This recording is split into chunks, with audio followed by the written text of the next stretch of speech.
this video. This is have another box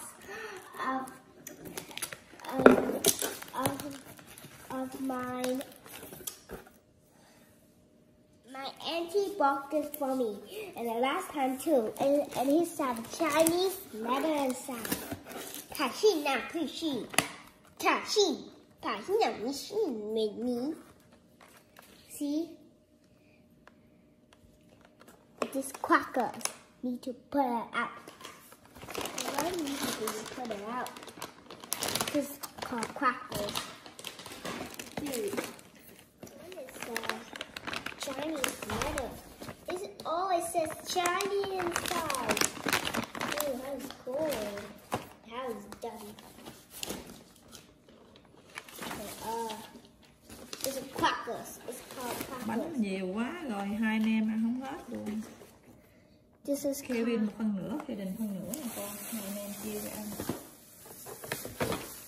This is called cheese balls. Tôi ngọt gửi cho hai đứa. Cheese. What is this called?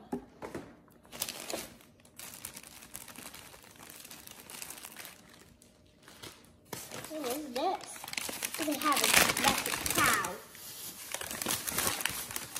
Does it have a large cow? It's a large cow. Bánh rong biển.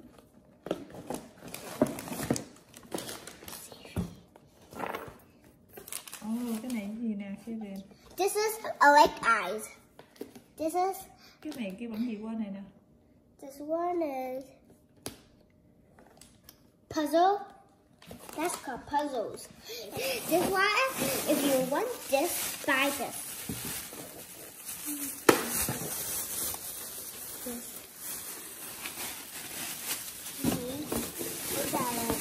It's a peanut. It's a peanut.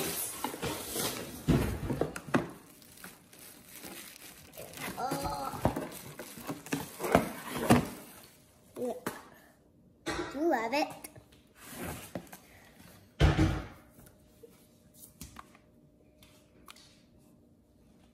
This one needs some Poke Bear.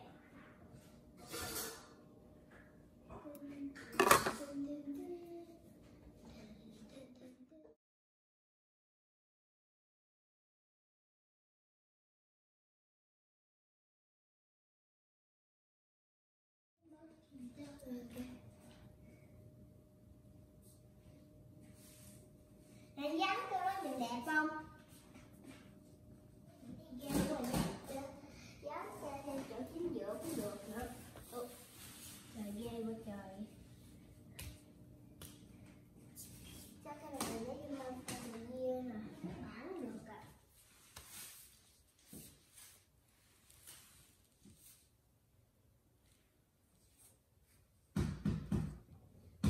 Chắc cái lịch sao bỏ rồi. Không có xài lịch nữa rồi.